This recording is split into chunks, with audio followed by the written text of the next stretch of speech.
வணக்கம்.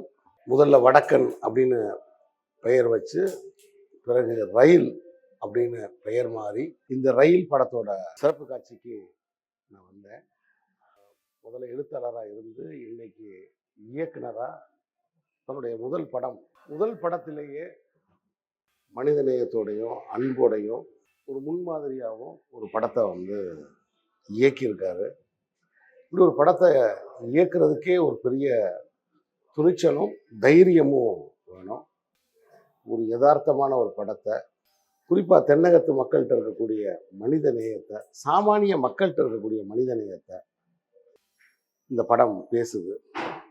இந்த உலகத்தில் யாருமே அனாதை கிடையாது, கூட இன்னொரு தோள் உண்டு, இன்னொரு கை உண்டு, ஒரு நம்பிக்கையோட மனித நேயத்தை பேசுகிற ஒரு படம். இந்த படத்துடைய கதையை நான் சொல்லி நீங்கள் பார்க்குற உங்களுடைய ஆர்வத்தை நான் குறைக்க விரும்பலை. ஒரு நேர்த்தியான ஒரு படம். நீங்கள் எல்லாரும் தியேட்டருக்கு போய் இந்த படத்தை பார்க்கணும். உங்களுக்கு நிச்சயம் ஒரு புதிய அனுபவமாக இந்த படம் இருக்கும். இன்னும் பல பேருக்கு நேசம் பிறக்கும்.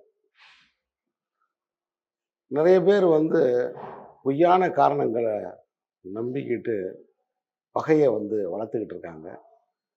அந்த பொய்யான காரணங்கள்லாம் மறைஞ்சு ஒரு அன்பை விதைக்கிறதுக்காக தமிழ்நாட்டுக்குள்ள வந்திருக்கிற ரயில் தான் இந்த ரயில். இந்த ரயிலுடைய வெற்றி தான் ஒரு பண்பாட்டுக்கு, கலாச்சாரத்துக்கு ஒரு நம்பிக்கை. இந்த படம் மிகப்பெரிய வெற்றி பெறணும் நான் வாழ்த்துறேன். இந்த படத்தை இயக்கிய எனது அருமை நண்பர் பாஸ்கர் சத்யா அவர்களுக்கு, இயக்குனர் பாஸ்கர் சத்யா அவர்களுக்கு ஒளிமயமான எதிர்காலம் இருக்கு அப்படின்னு என்னோட ஆள் மனம் சொல்லுது. அவரை நான் மனப்பூர்வமாக வாழ்த்துறேன்.